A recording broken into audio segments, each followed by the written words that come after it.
So I had this delicious Dhokla pizza at a friend's party and it was really delicious. All she did was to top it up with some roasted desi vegetables, a tomato basil sauce, and finally a grate of the Britannia cheese, which is a cheese for the pizza with delectable flavors from mozzarella and cheddar. And this Britannia cheese is so good that it melts beautifully and has a nice stringy texture, bursting with flavor. So without wasting any time, let me just dive right in and show you how to make this dish.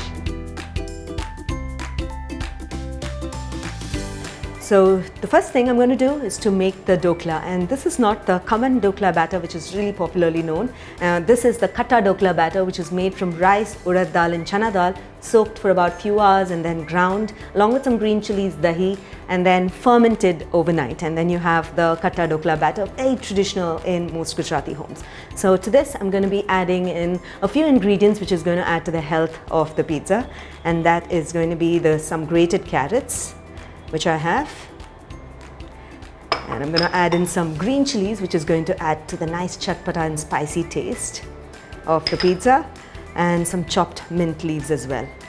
I'm going to go ahead and mix all this up. The dhokla batter has some salt, so I don't need to mix any more salt in that, so I'm just going to go ahead and stir this up and then add it into my dhokla pan and set it aside for steaming.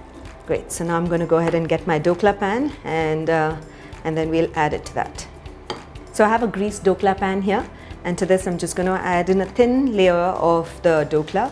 Khatta dhoklas are typically thin, so I'm just going to make it a little thicker than the regular Khatta dhokla because we're going to make a pizza out of it. Okay, so I'm just going to go ahead and spread it evenly into my dhokla pan. Notice the nice beautiful colors of orange, mint leaves, and that spicy green chilies. It's going to taste absolutely delicious. Great.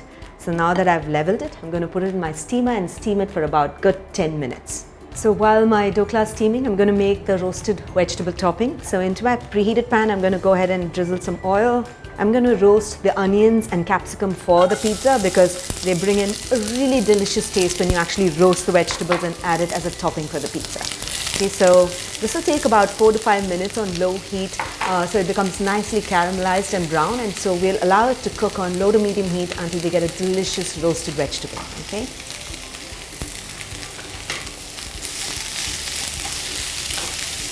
Notice that the onions and the capsicum have been roasting for about good 5 minutes and they're beautifully caramelized and softened, and this is exactly how I want it to be. I'm going to turn off the heat and I'm going to show you how the dhokla also looks. It's steamed as well in just a bit. Okay, I'm just going to keep this to the side, allow it to cool down, and then I'll show you the dhokla. And the dhokla is steamed. Notice how beautifully steamed it is. To check if it's done and it's not raw from the inside, just insert a spoon, and if it comes out clean and it's not raw, then it's done. It'll be a little sticky and that's fine. So at this stage I'm going to allow the dhokla to cool down completely and then take it out, otherwise it'll crumble a bit and we won't be able to make a pizza. So allow it to cool completely a good 10 minutes, put it under the fan and it should be fine. Okay, so I'm just going to wait for that. So now I'm ready to prep up the cheese for the pizza, and I'm going to be using Britannia cheese as I promised because it's a cheese that is bursting with flavors from mozzarella and cheddar and adds a great taste to pizza, and I use it in many things apart from just pizza as well. So I'm just going to go ahead and grate the cheese. Alright, I finished grating this cheese and I'm ready to make the pizza by topping it with the various toppings which we have kept ready. So the dhokla is cooled completely and I was able to release it very evenly and smoothly out of the pan. I'm going to go ahead and place it in my pizza pan and put all the toppings.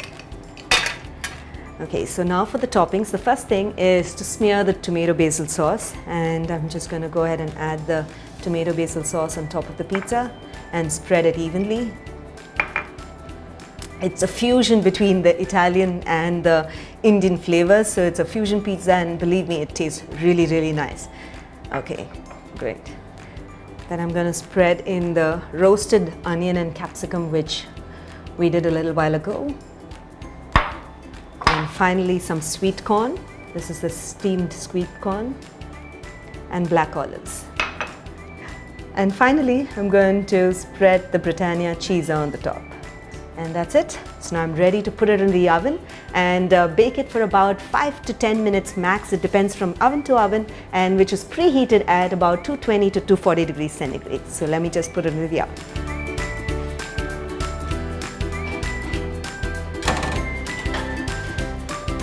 Notice how the Britannia cheese melts like magic.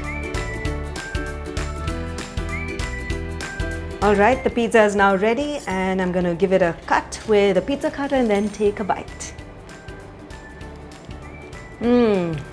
Absolutely delicious. I just got a crunch of that green chili. That melty cheesy cheesa is so delicious, yummy. Simply loved it. Great. You must try this recipe. It's super delicious and awesome, and you will never believe that a dhokla can be made into a pizza. So I hope you enjoyed this pizza just like I did, and do give this recipe a try. When you do, don't forget to take a snapshot of it and share your cheesy kitchen moments with us. We'd love to hear back from you. So until then, until next time, happy cooking and healthy eating.